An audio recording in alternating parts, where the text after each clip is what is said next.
그런 은혜가 있기를 주님의 이름으로 축복합니다.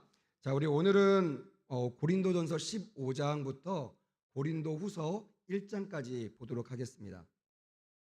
고린도전서 15장부터 고린도후서 1장까지 이렇게 세 장을 같이 한번 살펴보겠습니다. 제 PPT 화면을 띄워주시면 되겠습니다. 자, 고린도전서 15장, 16장, 고린도서 1장 말씀을 같이 한번 보겠습니다. 자, 이제 고린도전서가 마무리되는 단계에 있는데요. 우리가 살펴봤듯이 1장부터 4장까지는 교회의 일치, 그 다음에 5장부터 10장까지 우리 교회의 순결에 대한 이야기, 거룩성에 대한 이야기가 있었고요. 그 다음에 11장부터 14장까지는 예배의 중요성에 대한 부분들을 나눴습니다. 그리고 오늘 저와 나누실 마지막 부분은 15장부터 16장까지는 우리 성도의 부활 신앙에 대한 교회에서 또한 믿음의 생활하면서 가장 중요한 말씀을 오늘 좀 나누려고 합니다. 특별히 부활에 대한 의심을 하는 많은 성도들의 마음, 그 의심을 멈추고 기독교 핵심 진리이며 성도의 부활의 보증인 예수님의 부활 신앙으로 살아야 된다는 주된 메시지가 오늘 15장, 16장에 기록되어 있고요. 구체적으로 살펴보면 15장은 그리스도의 부활, 또한 죽은 사람의 부활, 예수 믿는 죽은 사람의 부활을 이렇게 비교하면서 예수님의 부활이 우리의 부활이 된다는 이 믿음을 선포하고 있고요. 마지막 고린도전서를 마무리하면서 고린도전서를 썼던 이유 중에 가장은 아니지만 그래도 컸던 이유가 예루살렘의 어려운 교회와 또한 성도들을 돕기 위한 연보, 이 연보를 권면하는 말, 그다음에 마지막 끝 인사를 하면서 고린도전서가 마무리가 됩니다. 그래서 오늘 고린도전서 15장을 읽고요. 같이 한번 은혜를 나누고 마지막으로 고린도후서 1장을 나누도록 하겠습니다. 자, 우리 고린도전서 15장의 배경을 좀 보면요. 이렇게 되어 있어요. 여러분들 아마 많은 우리 목회자들 고린도전서 말씀 나누신 분들이 아마 제가 알기로는 한 명도 빠짐없이 이 이혼론 얘기를 했습니다. 왜냐하면 그 시대의 말씀, 그 말씀 구절이 아니라 왜 이 말씀이 그 시대에 바울의 입에서 나올 수밖에 없었는지를 우리가 알아야 그 시대로 돌아가서 그 시대에게 주셨던 말씀, 은혜를 우리도 함께 누릴 수 있기 때문에 그렇습니다. 지금은 아무도 여기 있는 성도들 아무도 이혼론을 따라가는 사람은 없어요.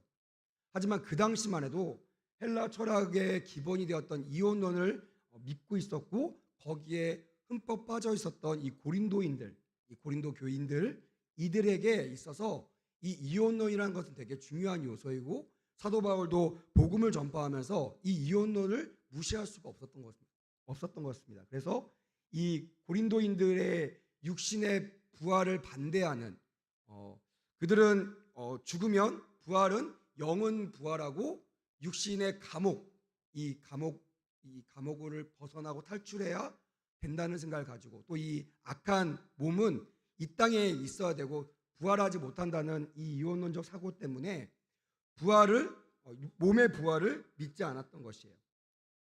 하지만 사도 바울은요, 예수님을 설명하면서 영만 부활한 것이 아니라 예수님의 육체, 몸이 부활했다는 사실을 분명하게 밝히고 있습니다. 그리고 예수님의 부활 사건은 그냥 어쩌다 딱 일어난 그런 우연한 사건이 아니라 이미 성경에 예언된 성경의 예언을 이루어진 그런 성경대로 이루어진 사건이다라고 말씀하고 있고요. 예수님의 죽음과 부활을 많은 사람들이 받고 또 많은 사람들이 증인이 되었고 자신조차도 사도 바울인 나조차도 예수님의 부활하신 예수를 만난 경험이 있다라고 확실한 증거로 말씀을 하고 있는 것을 우리는 기억해야 됩니다. 자, 첫 번째 포인트를 한번 보겠습니다. 우리가 이 말씀을 통해서 과연 어떤 메시지를 우리가 좀 기억해야 될까? 제가 정한 포인트는요, 이겁니다. 우리 안에도 예수님의 부활을 믿지 않는 사람은 상관없습니다. 하지만 적어도 내가 예수님의 부활을 믿는다면 세상 하나님, 보이지 않는 하나님보다 보이는 세상을 의지하는 이 쾌락주의, 또한 하나님보다 세상을 더 의지하는 이 사탄적인 죄들을 버리고 부활을 고대하는 삶을 살아야 한다는 이 메시지가 저는 가장 중요하다고 믿습니다. 그래서 오늘 고린도서 15장 말씀을 우리가 같이 묵상하면서 우리 안에 예수님의 부활을 믿는 믿음이 있는가 점검하시고요. 만약 그게 있다면 정말 눈에 보이는 세상적인 어떤 유혹, 또 세상적인 유익 이런 것만 따라가지 말고 눈에 보이진 않지만 반드시 거하시고 반드시 이루어지게 될 예수님의 부활과 함께 나의 부활을 꿈꾸며 그것을 고대하는 삶을 살아내는 그런 은혜가 말씀 가운데 있었으면 좋겠습니다.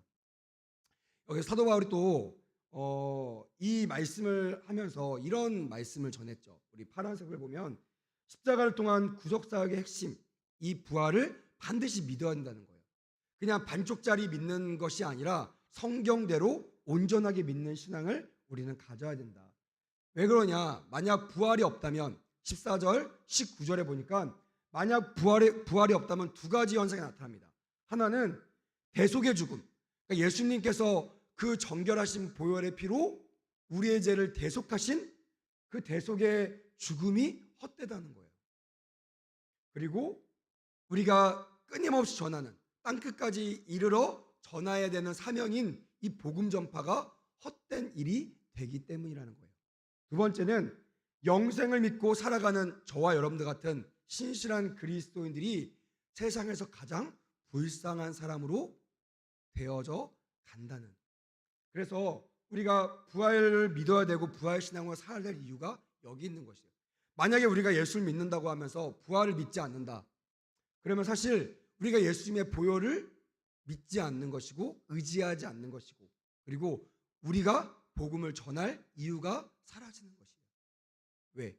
우리가 우리 예수 그리스도의 부활이 첫 열매가 되고 우리는 그 열매를 보면서 나도 예수님처럼 부활하겠다. 그리고 주님과 함께 영원히 살겠다는 이 영생의 신앙조차도 사실은 부정되기 때문이라는 거예요. 그래서 믿는 사람한테는요 가장 중요한 신앙이 부활 신앙입니다. 이 부활 신앙으로 살아가는 그런 은혜가 있기를 주님의 이름으로 축복합니다. 자, 그럼 우리 한번 15장 말씀을 읽어가면서 오늘 말씀을 한번 되새기며 한번 같이 한번 읽어보도록 하겠습니다. 제 15장. 형제들아, 내가 너희에게 전한 복음을 너희에게 알게 하노니 이는 너희가 받은 것이요 또 그 가운데 선 것이라. 너희가 만일 내가 전한 그 말을 굳게 지키고 헛되이 믿지 아니하였으면 그로 말미암아 구원을 받으리라. 내가 받은 것을 먼저 너희에게 전하였노니 이는 성경대로 그리스도께서 우리 죄를 위하여 죽으시고 장사 지낸 바 되셨다가 성경대로 사흘 만에 다시 살아나사 게바에게 보이시고 후에 12 제자에게와 그 후에 500여 형제에게 일시에 보이셨나니 그 중에 지금까지 대다수는 살아있고 어떤 사람은 잠들었으며 그 후에 야고보에게 보이셨으며 그 후에 모든 사도에게와 맨 나중에 만삭되지 못하여 난 자 같은 내게도 보이셨느니라. 나는 사도 중에 가장 작은 자라. 나는 하나님의 교회를 박해하였으므로 사도라 칭함받기를 감당하지 못할 자니라. 그러나 내가 나 된 것은 하나님의 은혜로 된 것이니 내게 주신 그의 은혜가 헛되지 아니하여 내가 모든 사도보다 더 많이 수고하였으나 내가 한 것이 아니요 오직 나와 함께 하신 하나님의 은혜로라. 그러므로 나나 그들이나 이같이 전파함에 너희도 이같이 믿었느니라. 그리스도께서 죽은 자 가운데서 다시 살아나셨다 전파되었거늘 너희 중에서 어떤 사람들은 어찌하여 죽은 자 가운데서 부활이 없다 하느냐. 만일 죽은 자의 부활이 없으면 그리스도도 다시 살아나지 못하셨으리라. 그리스도께서 만일 다시 살아나지 못하셨으면 우리가 전파하는 것도 헛것이요 또 너희 믿음도 헛것이며 또 우리가 하나님의 거짓 증인으로 발견되리니 우리가 하나님이 그리스도를 다시 살리셨다고 증언하였습니다. 만일 죽은 자가 다시 살아나는 일이 없으면 하나님이 그리스도를 다시 살리지 아니하셨으리라. 만일 죽은 자가 다시 살아나는 일이 없으면 그리스도도 다시 살아나신 일이 없었을 터이요 그리스도께서 다시 살아나신 일이 없으면 너희의 믿음도 헛되고 너희가 여전히 죄 가운데 있을 것이요 또한 그리스도 안에서 잠자는 자도 망하였으리니 만일 그리스도 안에서 우리가 바라는 것이 다만 이 세상의 삶뿐이면 모든 사람 가운데 우리가 더욱 불쌍한 자이리라. 그러나 이제 그리스도께서 죽은 자 가운데서 다시 살아나사 잠자는 자들의 첫 열매가 되셨도다. 사망이 한 사람으로 말미암았으니 죽은 자의 부활도 한 사람으로 말미암는도다. 아담 안에서 모든 사람이 죽은 것 같이 그리스도 안에서 모든 사람이 삶을 얻으리라. 그러나 각각 자기 차례대로 되리니 먼저는 첫 열매인 그리스도요, 다음에는 그가 강림하실 때 그리스도에게 속한 자요, 그 후에는 마지막이니 그가 모든 통치와 모든 권세와 능력을 멸하시고 나라를 아버지 하나님께 바칠 때라. 그가 모든 원수를 그 발 아래 둘 때까지 반드시 왕 노릇하시리니 맨 나중에 멸망받을 원수는 사망이니라. 만물을 그의 발 아래 두셨다 하셨으니 만물을 아래 둔다 말씀하실 때 만물을 그의 아래 두신 이가 그 중에 들지 아니한 것이 분명하도다. 만물을 그에게 복종하게 하실 때에는 아들 자신도 그때 만물을 자기에게 복종하게 하신 이에게 복종하게 되리니 이는 하나님이 만유의 주로서 만유 안에 계시려 하심이라. 만일 죽은 자들이 도무지 다시 살아나지 못하면 죽은 자들을 위하여 세례를 받는 자들이 무엇을 하겠느냐? 어찌하여 그들을 위하여 세례를 받느냐? 또 어찌하여 우리가 언제나 위험을 무릅쓰리요? 형제들아, 내가 그리스도 예수 우리 주 안에서 가진 바 너희에 대한 나의 자랑을 두고 단언하노니 나는 날마다 죽노라. 내가 사람의 방법으로 에베소에서 맹수와 더불어 싸웠다면 내게 무슨 유익이 있으리요? 죽은 자가 다시 살아나지 못한다면 내일 죽을 터이니 먹고 마시자 하리라. 속지 말라. 악한 동무들은 선한 행실을 더럽히나니 깨어 의를 행하고 죄를 짓지 말라. 하나님을 알지 못하는 자가 있기로 내가 너희를 부끄럽게 하기 위하여 말하노라. 누가 묻기를 죽은 자들이 어떻게 다시 살아나며 어떠한 몸으로 오느냐 하리니 어리석은 자여, 내가 뿌리는 씨가 죽지 않으면 살아나지 못하겠고 또 내가 뿌리는 것은 장래 형체를 뿌리는 것이 아니요 다만 밀이나 다른 것의 알맹이 뿐이로되 하나님이 그 뜻대로 그에게 형체를 주시되 각 종자에게 그 형체를 주시느니라. 육체는 다 같은 육체가 아니니 하나는 사람의 육체요, 하나는 짐승의 육체요, 하나는 새의 육체요, 하나는 물고기의 육체라. 하늘에 속한 형체도 있고 땅에 속한 형체도 있으나 하늘에 속한 것의 영광이 따로 있고 땅에 속한 것의 영광이 따로 있으니 해의 영광이 다르고 달의 영광이 다르며 별의 영광도 다른데 별과 별의 영광이 다르도다. 죽은 자의 부활도 그와 같으니 썩을 것으로 심고 썩지 아니할 것으로 다시 살아나며 욕된 것으로 심고 영광스러운 것으로 다시 살아나며 약한 것으로 심고 강한 것으로 다시 살아나며 육의 몸으로 심고 신령한 몸으로 다시 살아나나니 육의 몸이 있은즉 또 영의 몸도 있느니라. 기록된 바 첫사람 아담은 생명이 되었다 함과 같이 마지막 아담은 살려주는 영이 되었나니 그러나 먼저는 신령한 사람이 아니요 육의 사람이요 그 다음에 신령한 사람이니라. 첫사람은 땅에서 났으니 흙에 속한 자이거니와 둘째 사람은 하늘에서 나셨느니라. 무릇 흙에 속한 자들은 저 흙에 속한 자와 같고 무릇 하늘에 속한 자들은 저 하늘에 속한 이와 같으니 우리가 흙에 속한 자의 형상을 입은 것 같이 또한 하늘에 속한 이의 형상을 입으리라. 형제들아, 내가 이것을 말하노니 혈과 육은 하나님 나라를 이어받을 수 없고 또한 썩는 것은 썩지 아니하는 것을 유업으로 받지 못하느니라. 보라, 내가 너희에게 비밀을 말하노니 우리가 다 잠잘 것이 아니요 마지막 나팔에 순식간에 호련히 다 변화되니 나팔 소리가 나매 죽은 자들이 썩지 아니할 것으로 다시 살아나고 우리도 변화되리라. 이 썩을 것이 반드시 썩지 아니할 것을 입겠고 이 죽을 것이 죽지 아니함을 입으리로다. 이 썩을 것이 썩지 아니함을 입고 이 죽을 것이 죽지 아니함을 입을 때에는 사망을 삼키고 이기리라고 기록된 말씀이 이루어지리라. 사망아, 너의 승리가 어디 있느냐? 사망아, 내가 쏘는 것이 어디 있느냐? 사망이 쏘는 것은 죄요 죄의 권능은 율법이라. 우리 주 예수 그리스도로 말미암아 우리에게 승리를 주시는 하나님께 감사하노니, 그러므로 내 사랑하는 형제들아, 견실하며 흔들리지 말고 항상 주의 일에 더욱 힘쓰는 자들이 되라. 이는 너희 소고가 주 안에서 헛되지 않은 줄 알미라. 아멘. 우리 고린도전서 15장을 보시면 우리가 읽었듯이 사도 바울은 영적인 가르침들을 고린도전서를 통해서 우리 많은 고린도인들에게 가르치고 있죠. 그 마지막을 가장 중요한 메시지인 예수 그리스도의 부활로 마무리하고 있는 것을 우리는 확인했습니다. 여기 나와 있는 승리, 또 여기에 나와 있는 너의 수고가 헛되지 않는다라는 말들, 그런 것들을 우리가 한번 주의 깊게 봤으면 좋겠습니다.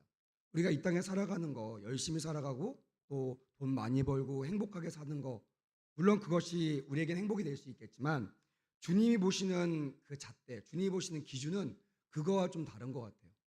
정말 너희 안에 부활 신앙으로 살고 있는가? 특별히 이 무분별한 이 세상 속에서 나를 믿는 그 믿음으로 너희들이 굳건하게 흔들리지 않고 살아가고 있는가? 제16. 그리고 너희뿐만이 아니라 너희를 통하여 나를 믿는 자들이 많아지는, 땅끝까지 이르러 복음이 전파되고 증인이 생기는 이 사명들을 감당하고 있는가? 이런 것들이 예수 그리스도가 성도들에게 요구하는 바고, 우리가 마지막 주 앞에 설 때 심판받을 그런 내용이라는 것들을 우리가 생각했으면 좋겠습니다. 그래서 단순히 이 땅에 살아가는 거, 이 땅에서 잘 먹고 잘 사는 거, 또한 이 땅에서 행복한 거, 이것만 바라보는 것이 아니라 정말 영적인 것을 사모하고 영적인 것을 위해서 육적인 것들을 포기하고 육적인 것을 절제할 수 있는 그런 은혜가 우리 사도 바울처럼 우리 안에 있기를 바랍니다. 사도 바울은 특별히 부활하신 그리스도에 대한 이야기들을 많이 하고 있습니다. 왜냐하면 예수 그리스도의 부활이 죽음의 세력을 파멸시키는 근본적인 열쇠이기 때문에 그렇습니다. 제가 아까 말씀 나누면서 여러분들에게 만약에 부활이 없다면 예수 그리스도의 대속의 은혜가 아무것도 아니다, 소용이 없다라고 말씀드린 근거가 여기에 있는 것이에요. 예수 그리스도의 부활이 이 죽음의 세력, 이 죽음은요, 우리를 소멸시키고 우리를 죄악으로 끌고 가고 생명이 아니라 죽음의 길로 인도하는 그런 힘인데, 그 힘을 끊을 수 있는, 그 힘을 근본적으로 파멸할 수 있는 유일한 해결책이고 유일한 열쇠가 예수 그리스도의 부활이라는 거예요. 그래서 사도 바울도 오늘 고린도서 15장에 몸의 부활을 얘기하면서 수많은 몸이 있고, 또한 첫째 아담, 마지막 아담 얘기하면서 첫째 아담은 실패하고 죄에 무너졌지만 마지막 아담 예수 그리스도를 통하여 우리가 승리한 것들을 선포하고 있다는 것이에요. 그래서 우리는요, 사실은 죄에 대해서, 죽음에 대해서 그렇게 쫄 필요가 없어요. 예수 그리스도의 부활을 우리가 믿고 있고 그 믿음으로 우리가 살아나간다면 사실은 죽음의 문제, 죄의 문제도 능히 이겨나갈 수 있습니다. 그래서 여러분들도 저도 이 말씀을 붙잡고 부활의 신앙으로 승리하며 살아가는 우리 모두가 되었으면 좋겠어요. 특별히 이 첫 열매에 대한, 고린도서 15장 20절에 나와 있는 이 첫 열매에 대한 이야기는 너무나 중요합니다. 아마 저도 그랬고 아마 여기 있는 교회학교 교육자들도 부활을 설명할 때 이 첫 열매에 대한 이야기들을 많이 했을 것입니다. 저도 신학교 다니면서 부활을 설명하는 수많은 예화나 수많은 이야기들 많이 했거든요. 근데 아이들이 하나도 알아듣지 못하더라고요. 이해를 못해요. 근데 이 첫 열매에 대한 이야기들을, 성경적 이야기들을 하고 그걸 통해서 예수님을 우리가 왜 믿어야 되는지, 예수님의 부활이 우리의 부활보다 더 응원하고 더 지지하고 더 간절히 사모해야 될 이유가 무엇인지를 이 첫 열매의 비유를 통하여 설명하니까요, 우리 어린아이들이 이 부활신앙으로 막 살아나는 거예요. 그리고 어떤 어려움과 또 선택의 그런 순간 속에서 다른 것으로 이겨나가는 것이 아니라 이 부활신앙으로 이겨나가는 것들을 저는 참 많이 목도하고 경험하게 되었습니다. 그래서 참 부활신앙이 넘치는 교회가 되었으면 좋겠다라는 그런 기도가 말씀을 준비하면서 나오게 되더라고요. 우리 어린아이부터 노년의 길까지 그냥 신앙생활만 잘하고 교회에서 잘하는 그런 성도가 아니라 부활신앙으로 충만한 성도들이 다 되시기를 주님의 이름으로 축복합니다. 우리가 부활신앙 첫 열매를 기억해야 될 이유는요, 그것이 우리의 부활의 보증과 확신이 되기 때문에 그렇습니다. 이게 없으면요, 구원파들이 우리의 부활과 우리의 구원을 시험할 때 정말 많이 넘어집니다. 여러분, 우리가 구원의 날짜와 또한 그런 것들을 기억한다고 해서 우리의 구원과 우리의 부활을 확신하는 것이 아닙니다. 뭐가 우리의 믿음의 기반이 되냐면 주님께서 말씀하신 이 말씀이 우리 안에 있느냐예요. 그래서 우리 아이들에게 또 우리 성도들이 말씀을 많이 읽어야 될 이유가 뭐냐면 그 말씀을 하나님께서 사용하신다는 거예요. 저도 환상을 보고 예언을 하고 방언 통변을 하지만 그냥 그것이 은사로 끝나지 않습니다. 은사로 생기는 것이 아니에요. 말씀을 가지고 그 말씀을 들어서 하나님께서 예언도 하시고 통변도 하시고 환상도 보게 하시더라고요. 모든 은사, 교회의 덕을 세우고 개인의 덕을 세우는 모든 은사도 하나님의 말씀을 믿는 그 믿음 안에서 이루어지는 것이고 그 가장 근본적인 믿음이 부활의 믿음이라는 것입니다. 그래서 오늘 말씀 긴 15장 말씀을 쭉 읽으시면서 여러분들이 나도 예수님이 첫 부활의 열매가 되셨기 때문에 나도 곧 부활하겠다. 여러분 우리가 그렇잖아요. 나무에 첫 과실이 열리는 것을 보고 조금만 있으면 계속 나무에 열매가 맺히겠구나 라고 알 수 있는 것처럼 예수님의 부활을 우리가 말씀을 통하여 확인하고 믿는 그 순간 나의 부활이 믿어지고 깨달아지고 그 부활로 사는 인생이 된다는 것입니다. 그런 은혜가 우리 모두에게 반드시 있었으면 좋겠고요. 이런 부활의 믿음으로 사는 사람들은요, 오늘 57절, 58절에 말한 것처럼 하나님께 감사할 수 있어요. 뭘 감사할 수 있나요? 주 안에서 우리가 헛되게 살지 않는 것을 감사할 수 있고 우리가 흔들리지 않고 항상 승리할 수 있음을 우리가 감사할 수 있다는 것입니다. 감사는요, 믿음의 가장 강력한 표현입니다. 감사하는 사람은요, 믿음이 있는 사람이에요. 감사하지 않는 사람들은 믿음이 없습니다. 왜냐하면 확신이 없기 때문에, 그것이 실체가 되지 않기 때문에 믿음이 없다라고 간주할 수 있는 거예요. 그래서 우리는 이 부활 신앙을 의지하고 믿어서 우리가 이 땅에서 살아갈 때 그냥 우리의 힘으로 살아가는 것이 아니라 이 부활의 믿음을 가지고 승리하며 살아가는 우리 모든 성도들이 되었으면 좋겠습니다. 자, 16장을 한번 보겠습니다. 16장은 우리 고린도서 마지막 장입니다. 거의 마무리 단계인데요. 사도 바울이 어려움에 처한 예루살렘 교회, 그 다음에 신도들을 위해서 수많은 예수 공동체를 돌아다니면서 연보를 요청합니다.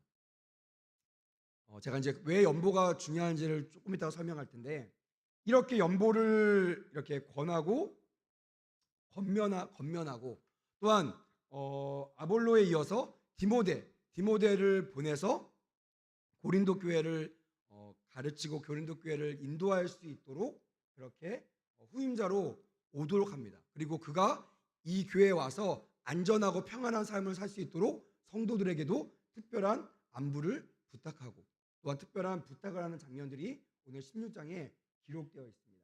그리고 마지막에 가장 중요한 포인트인데요. 이 마지막으로 고린도 교회가 겪는 모든 문제의 해법을 이 사도 바울은 사랑으로 풀고 있습니다. 제가 5장, 6장, 7장 설교하면서도 말씀을 드렸어요.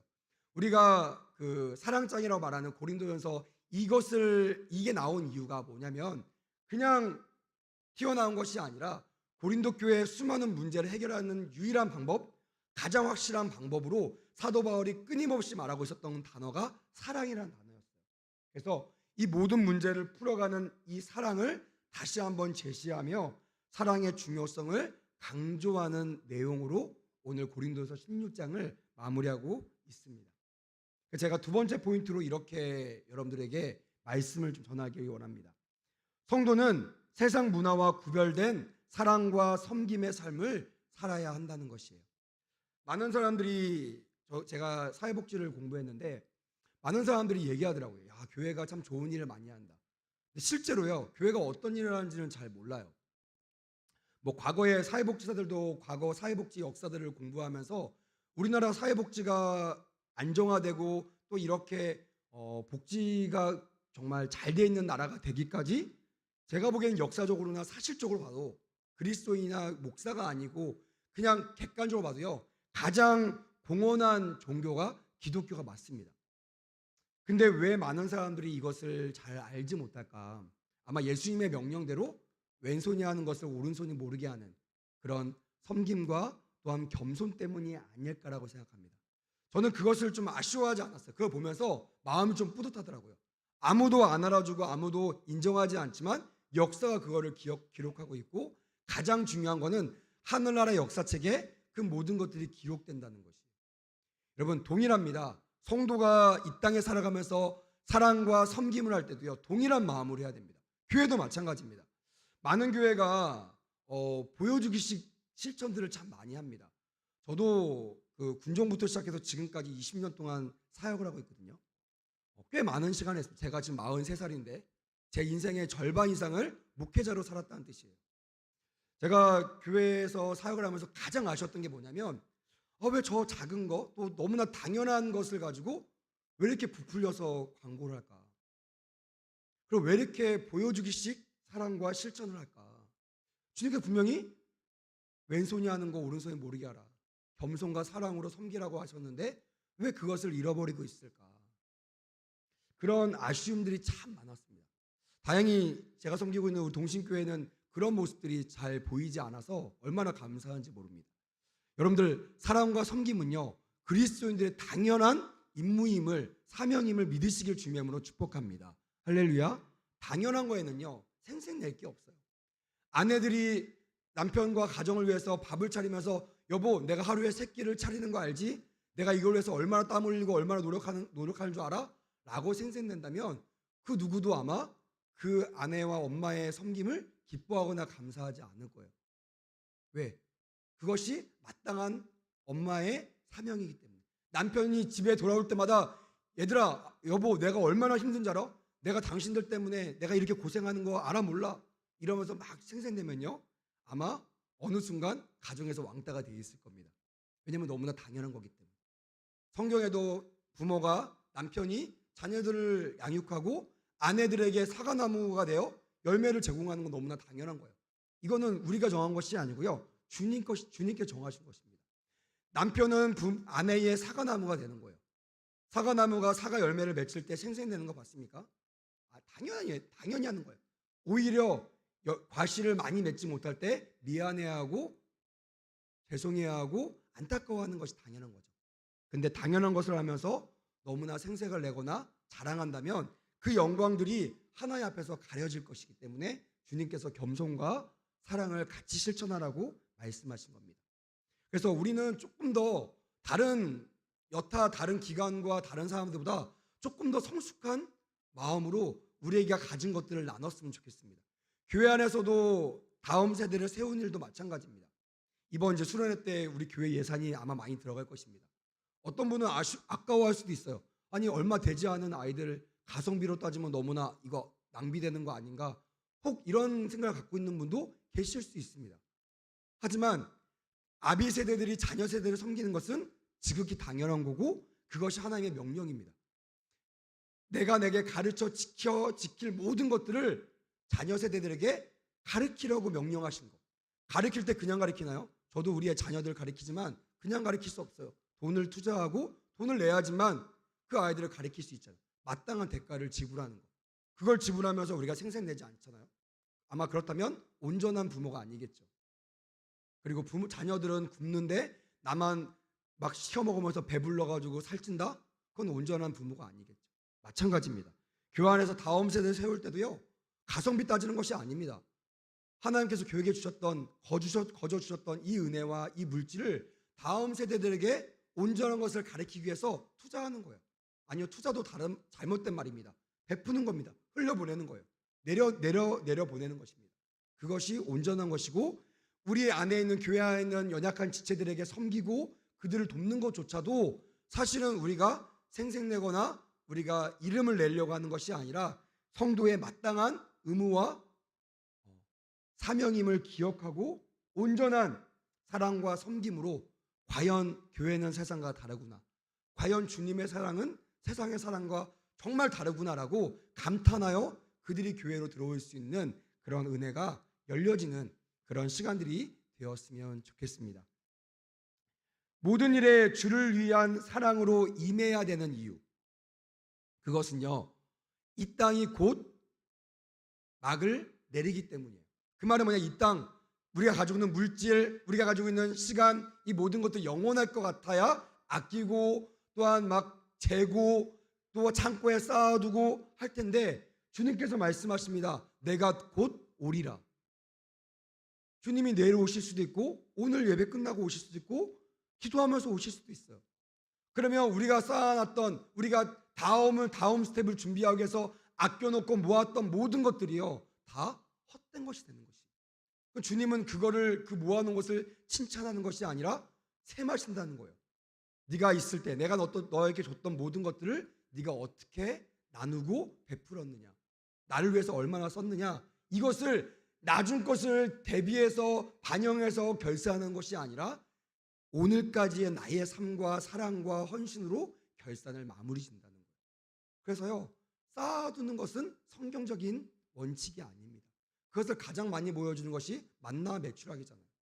그날 주신 것을 그날 해결하고 나누고 베풀고 풍족하게 누리는 삶, 그것이 우리의 삶이 돼야 될 것입니다. 그래서 내일을 너무 염려하지 마십시오.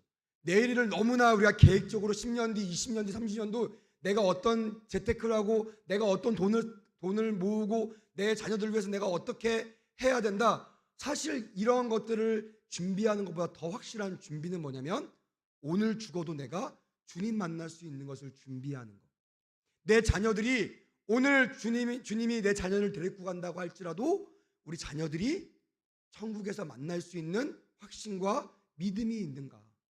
그것이 더 확실한 투자고 더 확실한 우리의 사명이 돼야 될 줄 믿습니다. 그래서 이번 이루어지는 8월달 7월 8월달에 이루어지는 교회학교 여름 수련회와 또한 그 행사들이 중요한 이유가 뭐냐면 우리 아이들이 그 행사와 그 수련회와 여름 성경을 통하여 하나님을 만난다면 그 어떤 돈을 투자해서 준비하는 것보다 더 확실한 재테크, 하늘나라 재테크, 확신을 우리가 갖고 능력 있게 기쁘게 살아갈 수 있다는 거예요. 그것이 생긴 다음부터는요, 우리는 뭐 하면 살아야 됩니까? 더 이상 근심 걱정, 재테크 이런 것이 아니라 어떻게 하면 내가 사랑을 베풀고 살 것인가.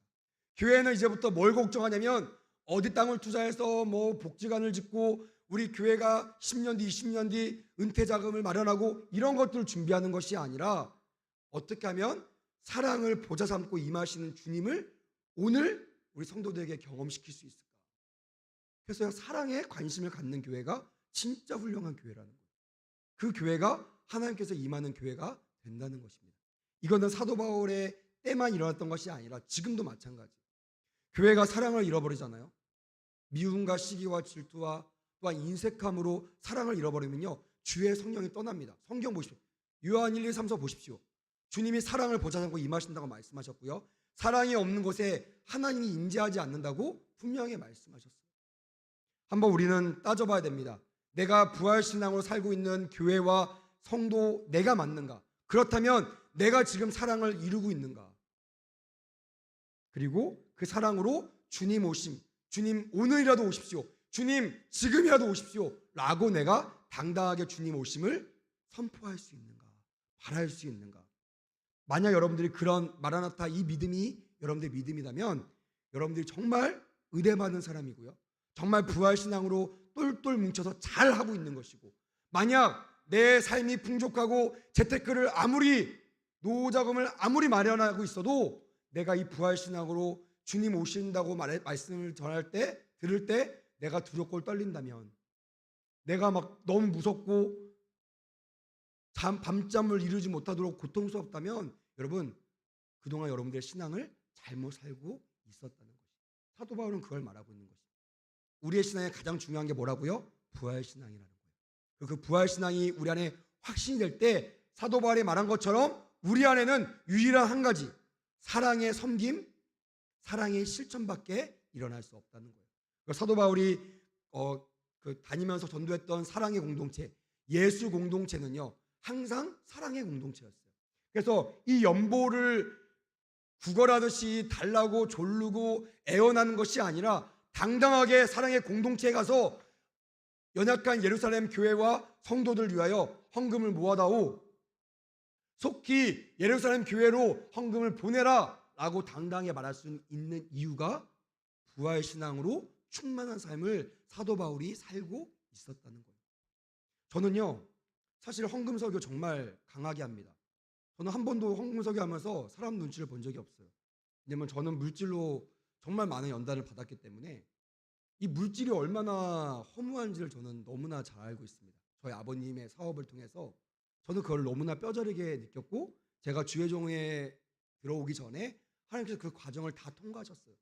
그래서 뭐 몇백억 갖고 있는 사람이 아무리 뻗팅겨도요, 사실 저는 콧방귀 낍니다. 그 몇백억 가진 사람이 저에게 돈을 주겠습니까? 돈을 안 줘요. 그리고 그 사람의 선한데 돈을 쓰겠습니까? 안 써요. 물론 거룩한 성부들이 있습니다. 저는 여러분들이 그런 성부가 되길 원하는데요, 그렇게 성부가 되면 사실 이런 거 걱정할 필요가 없어요. 내가 부활신앙으로 내가 오늘 나에게 주신 것을 마음껏 나눠주고 산다면 오늘 주님 오셔도요, 할렐루야 기쁜 마음으로 주님을 맞이할 수 있겠죠. 근데 여러분 한번 점검해 보십시오. 지금 주님 오신다고 말씀하실 때 과연 내 마음이 기쁘고 설레는가, 아니면 두렵고 떨리는가? 만약 전자라면 여러분들 그 신앙을 잘 유지하시고요, 후자라면 주 앞에서 회개하고 부활 신앙으로 돌아오는 그런 은혜가 있기를 주님의 이름으로 축복합니다. 자, 우리 한번 16장 말씀을 같이 한번 읽어보겠습니다. 한번 뒤에 틀어주세요. 16장 장 화면도 바꿔주셨으면 좋겠습니다. 성도를 위하는 연보에 관하여는 내가 갈라디아 교회들에게 명한 것 같이 너희도 그렇게 하라. 매주 첫날에 너희 각 사람이 수입에 따라 모아두어서 내가 갈 때 연보를 하지 않게 하라. 내가 이를 때 너희가 인정한 사람에게 편지를 주어 너희의 은혜를 예루살렘으로 가지고 가게 하리니, 만일 나도 가는 것이 합당하면 그들이 나와 함께 가리라. 내가 마게도냐를 지날 터이니 마게도냐를 지난 후에 너희에게 가서 혹 너희와 함께 머물며 겨울을 지낼 듯도 하니, 이는 너희가 나를 내가 갈 곳으로 보내어 주게 하려 함이라. 이제는 지나는 길에 너희 보기를 원하지 아니하노니, 이는 만일 주께서 허락하시면 얼마 동안 너희와 함께 머물기를 바람이라. 내가 오순절까지 에베소에 머물려 함은 내게 광대하고 유효한 문이 열렸으나 대적하는 자가 많음이라. 디모데가 이르거든 너희는 조심하여 그로 두려움이 없이 너희 가운데 있게 하라. 이는 그도 나와 같이 주의 일을 힘쓰는 자입니다. 그러므로 누구든지 그를 멸시하지 말고 평안히 보내어 내게로 오게 하라. 나는 그가 형제들과 함께 오기를 기다리노라. 형제 아볼로에 대하여는 그에게 형제들과 함께 너희에게 가라고 내가 많이 권하였으되 지금은 갈 뜻이 전혀 없으나 기회가 있으면 가리라. 깨어 믿음에 굳게 서서 남자답게 강건하라. 너희 모든 일을 사랑으로 행하라. 형제들아, 스데바나의 집은 곧 아가야의 첫 열매요 또 성도 섬기기로 작정한 줄을 너희가 아는지라. 내가 너희를 권하노니 이 같은 사람들과 또 함께 일하며 수고하는 모든 사람에게 순종하라. 내가 스데바나와 부드나도와 아가이고가 온 것을 기뻐하노니 그들이 너희의 부족한 것을 채웠습니다. 그들이 나와 너희 마음을 시원하게 하였으니 그러므로 너희는 이런 사람들을 알아주라. 아시아의 교회들이 너희에게 문안하고 아굴라와 브리스가와 그 집에 있는 교회가 주 안에서 너희에게 간절히 문안하고 모든 형제도 너희에게 문안하니 너희는 거룩하게 입맞춤으로 서로 문안하라. 나 바울은 친필로 너희에게 문안하노니 만일 누구든지 주를 사랑하지 아니하면 저주를 받을지어다. 우리 주여 오시옵소서. 주 예수 그리스도의 은혜가 너희와 함께하고 나의 사랑이 그리스도 예수 안에서 너희 무리와 함께할지어다. 아멘. 16장 말씀을 했던 것처럼 사도 바울은 마지막 권면하면서 연보에 대한 이야기들을 다시 합니다. 물론 이제 그거로 인하여 오해가 있을 수 있지만 아까도 얘기했지만 확실한 이 부활 신앙이 있었기 때문에 이 연보와 사랑 실천에 대해서 강력하게 담대하게 선포할 수 있었어요. 특별히 오늘 13절, 16절, 13절을 보면 깨어 믿음에 굳게 서서 강건하라라고 되어 있죠. 저는 이 단어들을 좀 여러분들이 기억했으면 좋겠습니다. 깨어 굳게 서서 강건하여라. 우리가 살아가면서 많은 행실과 많은 그런 목표를 정해야겠지만 사실 여러분들이 이 세 가지 목표는 확실하게 여러분들의 목표가 되었으면 좋겠어요. 깨어 있어야 된다. 제가 우리 청년들을 위해서 기도할 때도요. 사실 저는 이 기도를 한 번도 빼놓지 않아요. 영적으로 잠자고 있는 우리 청년들을 깨워 주옵소서. 마지막 때 우리가 깨어 있지 않으면요. 등불을 준비하지 못하여 신랑을 맞이하지 못했던 그 어리석은 다섯 처녀처럼 천국에 들어갈 수 없습니다. 그래서 사도 바울은 마지막 모든 것을 정리하면서 제발 너희들이 깨어 있어라. 그리고 굳게 서라. 굳게 선다는 것은 흔들리지 않는다는 거죠. 말씀과 믿음, 부활 신앙으로 담대하게 서 있는 사람들은요 흔들리지 않습니다. 교회에서도요 믿음 있는 사람들 보십시오. 흔들리지 않습니다. 누가 옆에서 뭐라고 얘기하고 막 강압적으로 해도요 믿음의 사람들은요 굳건합니다. 흔들리지 않습니다. 반석 같습니다. 여러분들도 세상이 아무리 많은 풍파로 여러분들을 흔들어도 절대로 흔들리지 않는 주의 말씀에 굳게 서는 우리 모두가 되었으면 좋겠고요. 마지막, 주 안에서 강건하는, 남자답게 강건하는 은혜가 있었으면 좋겠습니다. 자, 우리 고린도서를 좀 보려고 하는데요.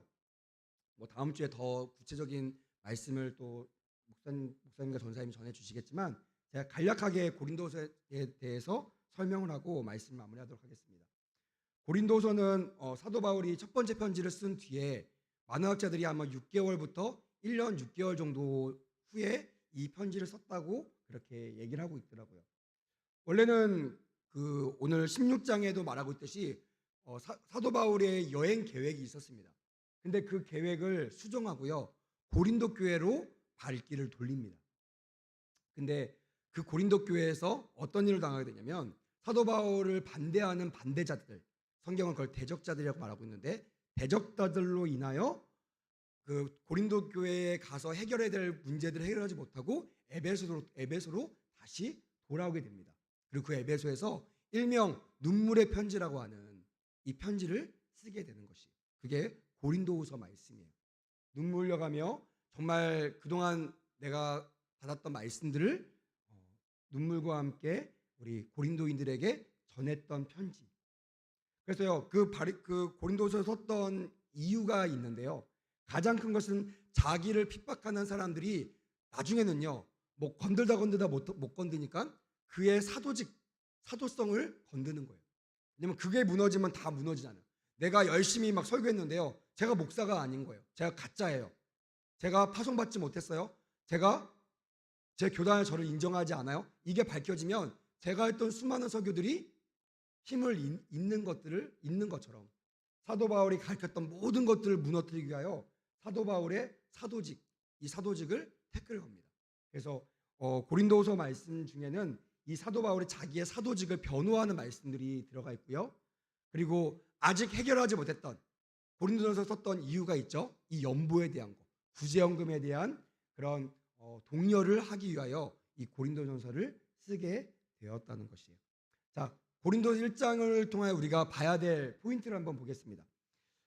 바울이 1장을 통해서 우리에게 말하고 있습니다. 주님을 섬기다 받는 오해로 인하여 절대로 낙심하지 말라는 거예요.